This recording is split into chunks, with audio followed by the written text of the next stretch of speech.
Hello दोस्तों, स्वागत है आपका अनाब इंस्टीट्यूट पर। आज से हमने अभी तक जो पढ़ा है उससे कुछ रिलेटेड क्वेश्चंस हैं। करीबन 50 से 60 क्वेश्चन आज हम सॉल्व करने वाले हैं। तो वीडियो को ध्यान से देखिए और क्वेश्चन को सॉल्व करने की कोशिश कीजिए। तो स्टार्ट करते हैं। ठीक है, अभी यहाँ से स्टार्ट करते हैं। पहला क्वेश्चन है, प्राचीन भारतीय भौगोलिक मान्यता के अनुसार भारतवर्ष किस द्वीप का अंग था?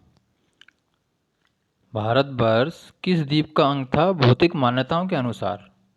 उसका आंसर है जम्बू द्वीप। क्या है? जम्बू द्वीप। ठीक है।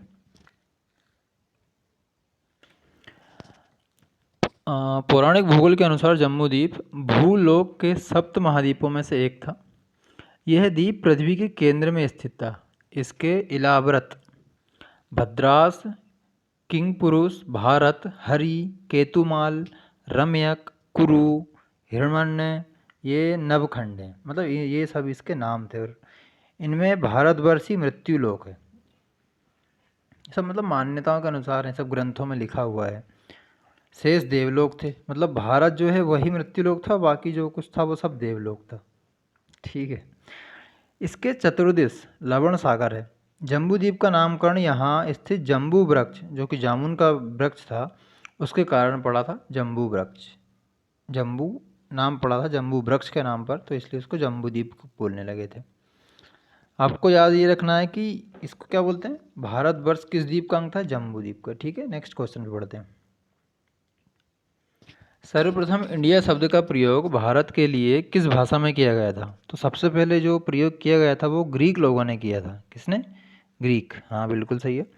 ग्रीक इतिहासकार थे हेरोडोट्स। हेरोडोट्स के लेखों में भारतवर्ष के लिए इंडिया शब्द का प्रयोग मिलता है। क्या है, इस प्रकार के प्रश्न काफ़ी पूछे जाते हैं, तो आपको इस प्रकार के जो प्रश्न हैं उनकी तैयारी करनी पड़ेगी। तो यहाँ से यही क्वेश्चन था, कौन सी भाषा में भारत के लिए इंडिया शब्द का प्रयोग किया गया था? तो वो आंसर है ग्रीक।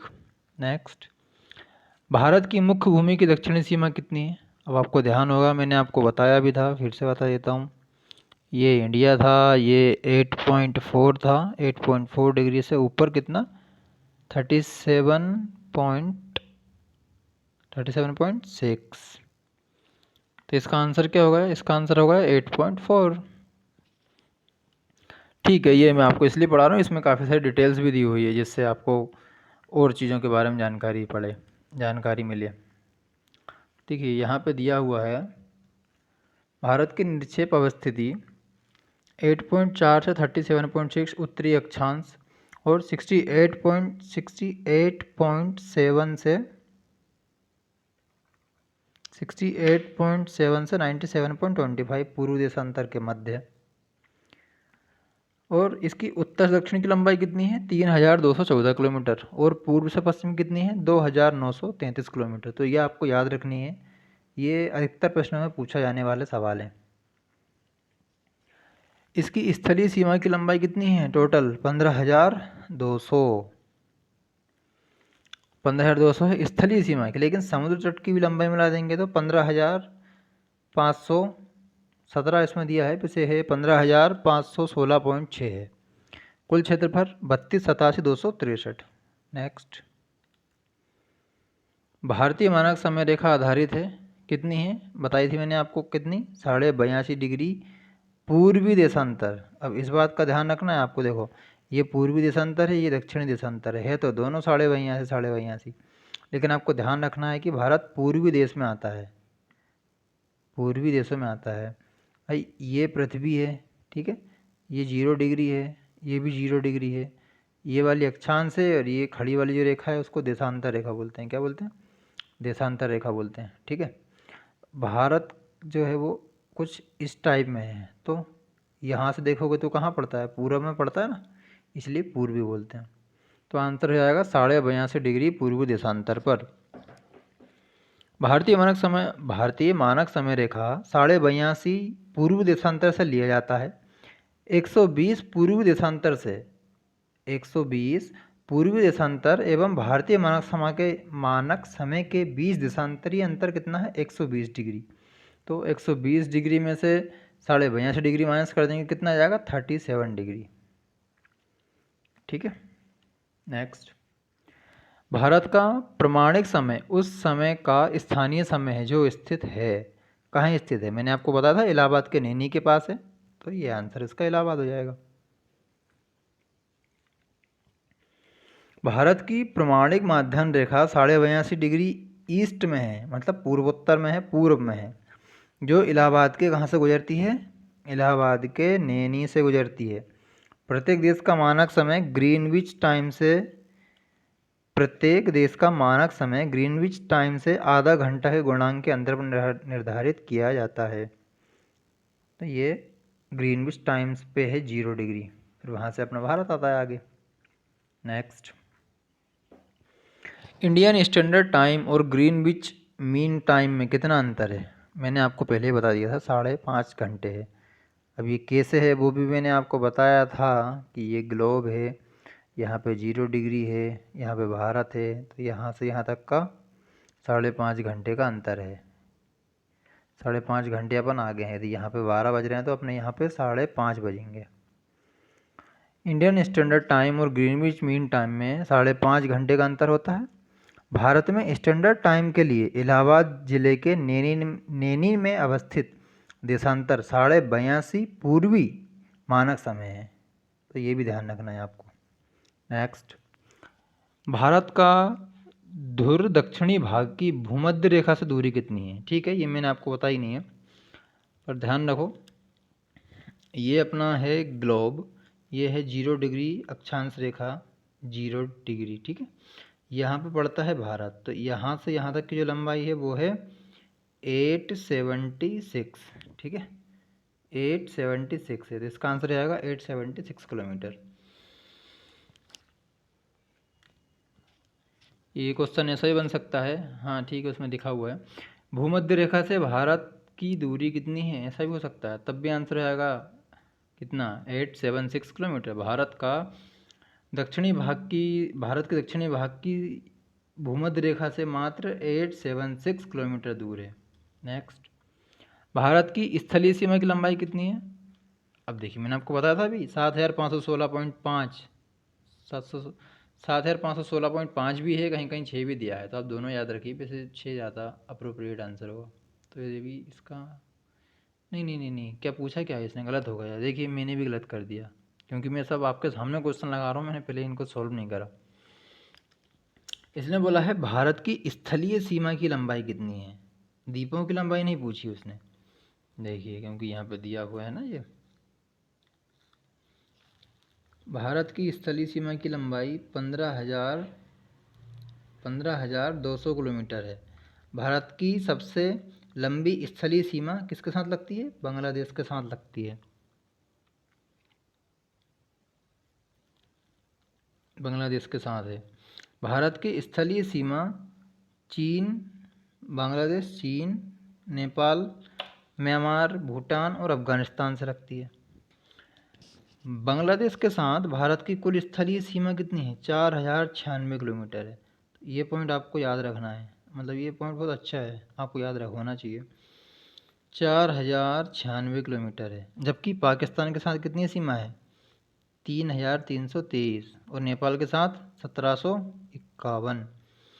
मैं आपको ट्रिक बता देता हूँ, ट्रिक समझ लो या कुछ भी समझ लो उसको आप। वो है बचपन में MBA। हाँ, मैं जानता हूँ काफ़ी लोगों ने सुन रखी होगी, पर ये अच्छा है, याद करने के लिए अच्छा है ये, बचपन में MBA। बचपन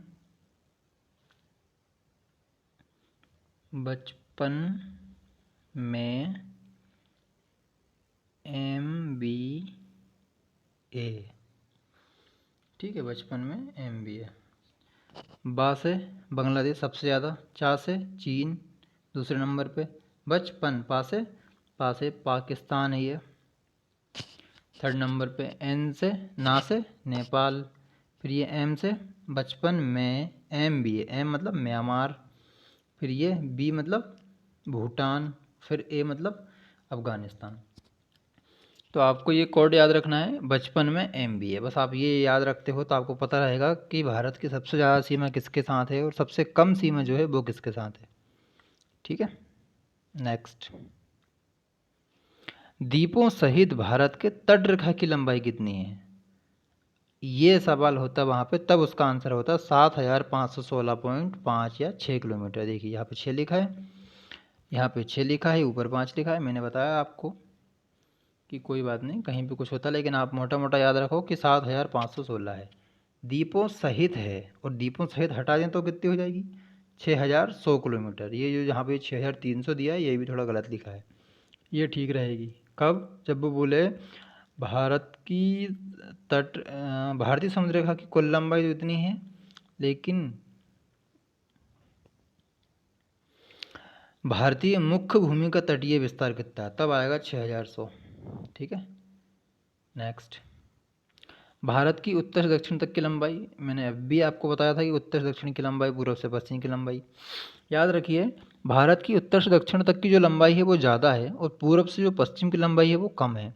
तो इसका आंसर हो गया 3214। अब देखिए इसमें नीचे दिया हुआ है कितना, ये तो ये बता रहा है कि उत्तरी गोलार्ध में स्थित है, इसका मुख्य भूमि 8 डिग्री 4 मिनट से 37 डिग्री 6 मिनट उत्तरी अक्षांश है, और पूर्व से पश्चिम कितना है? 68 डिग्री 7 मिनट पूर्वी से 97 डिग्री 25 मिनट पूर्वी देशांतर के बीच है। और उत्तर से दक्षिण तक की लंबाई कितनी है? 3214 किलोमीटर। और पूर्व से पश्चिम की कितनी है? 2933। तो आप याद रखिए 32 14 29 33, ये आता है। अब अपन चलते हैं और आगे, 10 क्वेश्चन हो गए हैं। ठीक है, नेक्स्ट ये है अपना, भारत की पूर्व से पश्चिम तक की लंबाई, मैंने अभी जस्ट आपको बताया 2933। भारत भारत जो है वो विश्व का 7वां सबसे बड़ा देश है, जो विश्व के कुल क्षेत्रफल का 2.4% है। तो आपको ये भी याद रखना है, इससे भी बहुत सारे क्वेश्चन बनते हैं और बने हैं, देखना है। भारत का उत्तर से दक्षिण की जम्मू कश्मीर से कन्याकुमारी तक कुल लंबाई 32 14 है, पूर्व से पश्चिम 29 33, और संपूर्ण भारत 32 87 263। नेक्स्ट। भारत की तटरेखा की लंबाई है, अब बताइए भारत की तटरेखा की लंबाई, मैंने आपको बताया था ना 6100। भारतीय मुख्य भूमि की तटरेखा की लंबाई 6100 किलोमीटर है, और ये भारतीय मुख्य भूमि की तटरेखा पश्चिम में अरब सागर, पूर्व में बंगाल की खाड़ी, और दक्षिण में हिंद महासागर से घिरा हुआ है। भारत की लंबी तटरेखा, भारत की सबसे लंबी तटरेखा कहाँ है? गुजरात की है, कांडला। भारत की लंबी तटरेखा कांडला, मुंबई, नाहवा सेवा, मैंगलोर, कोचीन, तुतीकोरिन, विशाखापट्टनम, पेरादीप जैसे कई महत्वपूर्ण बंदरगाह साथ बिखरी है। भारत की सबसे लंबी तटरेखा गुजरात के साथ है, कितनी? 1214।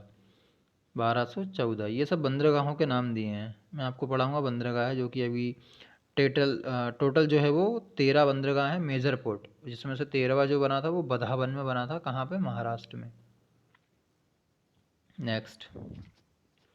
भारत का क्षेत्रफल विश्व के कुल क्षेत्रफल का कितना प्रतिशत है? मैंने आपको बताया 2.4%।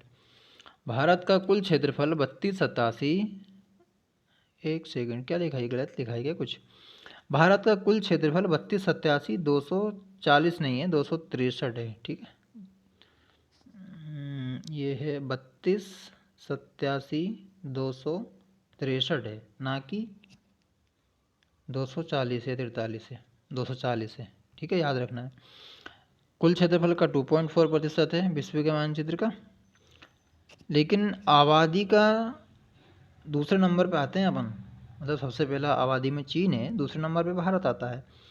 यदि बात करें अपन क्षेत्रफल के हिसाब से, तो भारत का क्षेत्रफल में स्थान 7वां है, और प्रतिशत में कितना है? 2.4%। लेकिन यदि अपन जनसंख्या की बात करें तो लगभग 17%, 17 पॉइंट कुछ है, 16 पॉइंट कुछ लिखा है, यहाँ पर गलत लिखा है, लगभग 17% याद रखो आप। लगभग दुनिया का 17 जो है वो भारत में जनता है, पूरे विश्व की। नेक्स्ट चलते हैं। भारत के कुल क्षेत्रफल का कितना प्रतिशत भाग पर्वतीय क्षेत्र के अंतर्गत आता है, मतलब जो 2135 मीटर या उससे अधिक ऊंचाई का हो? कितना आता है? इसमें तो मुझे बहुत कन्फ्यूजन है कितना आता है, पर ठीक है अपन ध्यान लगाते हैं। ये लगभग है 10 था 10। हाँ ठीक है। भारत के कुल क्षेत्रफल का 10.7% भाग पर्वतीय क्षेत्र, मतलब जो कि 2000 मीटर से ऊंचाई 2135 उससे अधिक ऊंचाई के अंतर्गत आता है, वो क्षेत्रफल कितना है? 10.7% है पर्वतीय क्षेत्र, जो कि 2135 मीटर या इससे अधिक ऊंचाई के अंतर्गत आता है। नेक्स्ट, संपूर्ण भारत के कितने प्रतिशत भूभाग पर पर्वत और पहाड़ियों का विस्तार है? क्या लगता है क्या होना चाहिए? संपूर्ण भारत के कितने प्रतिशत भूभाग पर पर्वत और पहाड़ियों का विस्तार पाया जाता है? 10.7 पे, 18 पॉइंट पे, 29 पे या 43 पे? तो मुझे लगता है इसका आंसर होना चाहिए 29%। हाँ बिल्कुल सही है। संपूर्ण भारत के 29.29.3% भूभाग पर पर्वत और पहाड़ियों का विस्तार है। पर्वत और पहाड़ियों का विस्तार है। नेक्स्ट, संपूर्ण भारत के कितने प्रतिशत भूभाग पर पठार का हिस्सा है? पठार का हिस्सा कितना है भाई साहब, बताइए आप। क्या लगता है आपको क्या होना चाहिए?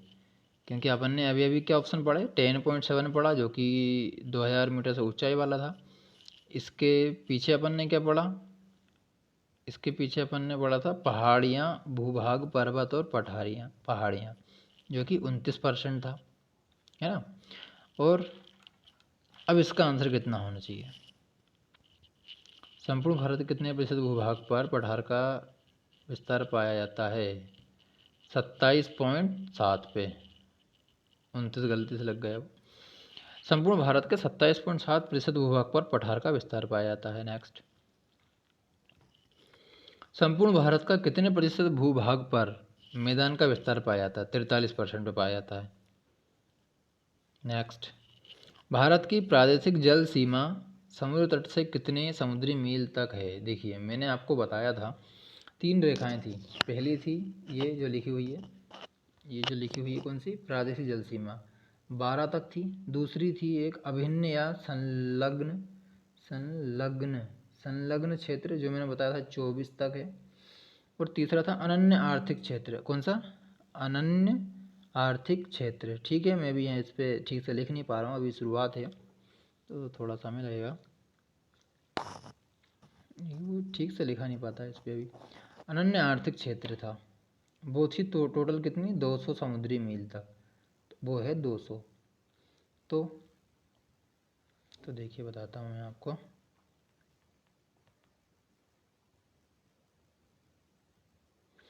पहली सीमा जो है वो 12 है, दूसरी जो है वो 24 है, तीसरी जो है वो 200 है। तीसरी कितनी है? 200 है। पहली है प्रादेशिक जल सीमा, दूसरी थी आपकी संलग्न क्षेत्र था 24 तक, तीसरा आता है अनन्य आर्थिक क्षेत्र। अब अपन आंसर लगाते हैं। तो प्रादेशिक जल सीमा कितनी हो गई? 12 मील तक हो गई। ठीक है, 12। आधार रेखा से समुद्र में 12 समुद्री मील तक प्रादेशिक सीमा का विस्तार है। इसमें 12 नॉटिकल मील में भारत का संपूर्ण अधिकार होता है। देखिए ये क्वेश्चन आ गया, भारत का संलग्न क्षेत्र, तो इसकी जल सीमा कितनी हो जाएगी? मैंने अभी बताया 24 है। आगे बढ़ते हैं। भारत का अनन्य आर्थिक क्षेत्र है या एक्सक्लूसिव इकोनॉमिक जोन, जो कि 200 मील तक है, मैं आपको बता चुका हूँ। नेक्स्ट, भारत का ये तो वही नहीं यही है। ठीक है, अब और आगे बढ़ते हैं।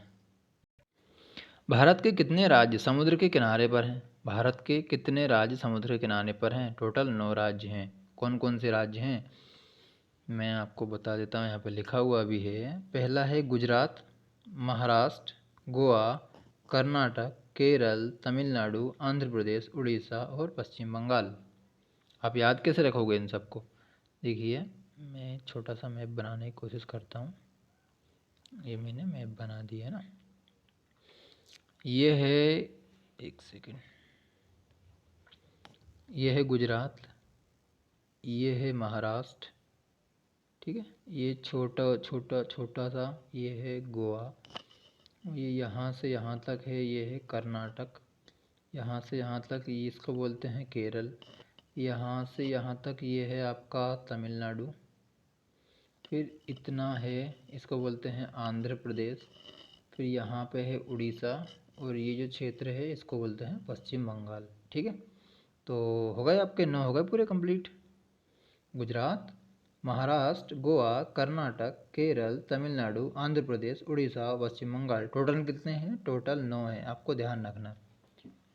जिसमें से सबसे ज़्यादा समुद्र की सीमा लगने वाला राज्य कौन सा है? वो है गुजरात। और सबसे कम किसकी लगती है? सबसे कम गोवा की लगती है।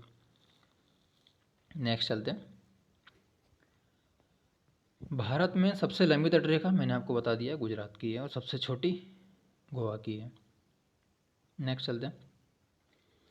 निम्नलिखित भारतीय राज्यों में से किससे होकर कर्क रेखा नहीं गुजरती? आपको याद हो तो मैंने आपको बताया था, क्या बताया था? एक ट्रिक जैसी बताई थी कि गुराम ने मित्र को, ये मित्र लिखा है, मित्र को 36 झापड़ मारे। जी, यही बताई थी मैंने आपको, याद आ गया होगा। गु से गुजरात, रा से राजस्थान, मा से मध्य प्रदेश, मी से मिजोरम, त्रा से त्रिपुरा, छत्तीस से छत्तीसगढ़, झा से झारखंड, पा से पश्चिम बंगाल। ठीक है, अब मैं आपको बताता हूँ, देखिए इसने क्या पूछा है, कौन से में नहीं है? उत्तर प्रदेश है क्या? गलत, उत्तर प्रदेश नहीं है। तो आंसर क्या होगा इसका? यही हो गया, क्योंकि उसने बोला है किससे होकर नहीं गुजरती, उत्तर प्रदेश होकर नहीं गुजरती। देखिए यहाँ पे लिखा हुआ है गुजरात, राजस्थान, मध्य प्रदेश, झारखंड, छत्तीसगढ़, पश्चिम बंगाल, त्रिपुरा और मिजोरम से होकर गुजरती है। जनरली क्वेश्चन बनते हैं हरियाणा, उत्तराखंड, जम्मू कश्मीर, कर्क रेखा उत्तर में स्थित राज्य हैं। नहीं, इसमें जो कन्फ्यूजन वाले जो सवाल आते हैं उसमें वो एक तो पूछता है यूपी के बारे में, एक पूछेगा आपसे बिहार के बारे में, और एक पूछेगा आपको उड़ीसा के बारे में। ठीक है, तो आपको ध्यान रखना है। नेक्स्ट चलते हैं। कौन सी अक्षांश रेखा भारत के मध्य से होकर गुजरती है? अभी पढ़ाया, कर्क रेखा गुजरती है। देखिए इसके बारे में काफ़ी कुछ दिया हुआ, बढ़ते हैं इसको। संपूर्ण भारत अर्थात द्वीपों सहित भारत का अक्षांशीय विस्तार, ये क्या लिखा है इसने? अक्षांशीय विस्तार अच्छा द्वीपों से है ना, हाँ, तो वो 6.4 है, वो मतलब 6 डिग्री 4 मिनट से 37 डिग्री 6 मिनट उत्तरी अक्षांश के मध्य है। भारत का विस्तार उष्ण एवं उपोष्ण दोनों कटिबंधों में है। 23.5 डिग्री उत्तरी अक्षांश की रेखा, जिसे कि कर्क रेखा कहा जाता है, वो भारत के मध्य से होकर गुजरती है। तो यहाँ पे 5 होना चाहिए, 3 लिखा ना, ये 3 नहीं होगा, ये जो 3 लिखा है यहाँ पे 5 होना चाहिए। ये रेखा भारत के कुल 8 राज्यों से गुजरती है। गुजरात, राजस्थान, मध्य प्रदेश, छत्तीसगढ़, झारखंड, पश्चिम बंगाल, मिजोरम, त्रिपुरा। ओके, नेक्स्ट पे चलते हैं, नेक्स्ट क्वेश्चन पे। कर्क रेखा भारत कितने राज्यों से गुजरती है? अभी बताया, 8 राज्यों से गुजरती है। निम्नलिखित में से किस राज्य से होकर कर्क रेखा नहीं गुजरती? देखिए अब यहाँ पर दे दिया उड़ीसा, ये गुजरात से भी जाती है, राजस्थान से भी जाती है, पश्चिम बंगाल से भी जाती है, उड़ीसा से नहीं जाती है। भारत का वह राज्य जिससे कर्क रेखा होकर गुजरती है, किससे गुजरती है? जम्मू कश्मीर से नहीं जाती, हिमाचल प्रदेश से नहीं जाती, बिहार से नहीं जाती, जाती किससे? जाती है झारखंड से। भारत की मुख्य भूमिका दक्षिणी नौक क्या है? देखिए ये क्वेश्चन थोड़ा सा ट्रिकी है, पूछा गया है भारत की मुख्य भूमिका दक्षिणन। ठीक है, तो यहाँ पे आप गलती से भी इंदिरा पॉइंट मत करना, जो कि अंडमान निकोबार द्वीप समूह में है 6.4 डिग्री पे, उसको नहीं। इसका आंसर होगा केप केमोरियन पॉइंट। ये भारत का सबसे पूर्वी बिंदु किबुथु, सबसे पश्चिमी बिंदु कच्छ में सरक्रिक, जिसको गोहर मोता भी कहते हैं या मोती कहते हैं, सबसे उत्तरी बिंदु इंदिरा कॉल है, और सबसे दक्षिणी बिंदु जो है वो इंदिरा पॉइंट है। लेकिन मुख्य भूमि का सबसे दक्षिणी बिंदु कन्याकुमारी के पास है, उसका नाम है केप केमोरिन।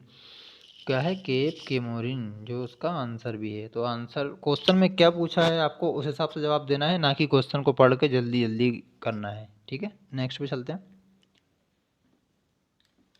ये क्वेश्चन पूछ लिया इन्होंने, भारत के दक्षिण में सबसे दूरस्थ स्थल पर कौन है? अब सबसे दूर कौन सा होगा भारत से? दिखती बात है, कौन सा? पॉइंट कैलीमेरिंग होगा या इंदिरा पॉइंट? क्या जल्दी बताइए,